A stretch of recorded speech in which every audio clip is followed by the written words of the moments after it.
আর তিনি বললেন এই দাঁত নাকি কুকুরের দাঁতের মতো না, এটা বানরের দাঁতের মতো। উনি হয়তো এই বৈজ্ঞানিক তথ্যটা জানেন না যে সূচনা অর্থাৎ ক্যানাইন, এটা এসেছে ল্যাটিন শব্দ ক্যানিস থেকে, ল্যাটিন শব্দ যার অর্থ কুকুরের মতো।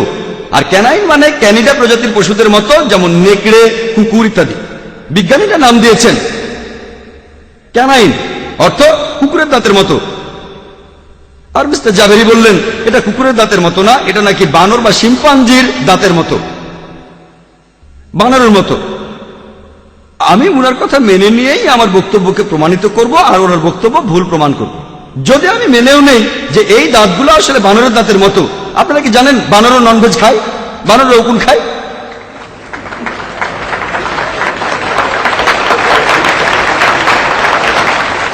আর বানর প্রজাতির মধ্যে অনেকগুলো প্রাণী আছে যারা একেবারে কাঁচা মাংস খায়। বানর প্রজাতির অনেক প্রাণী আছে যারা কাঁচা মাংস খায়। এরা হচ্ছে বহুভোজী। কে বলে তারা মাংসাশী? তারা বহুভোজী, তারা ভেজিটেরিয়ান না। এদের মধ্যে অনেকে আবার নিজেদের মাংস খেয়ে ফেলে, নিজ গোত্রের কেউ মারা গেলে তার মাংস খায়।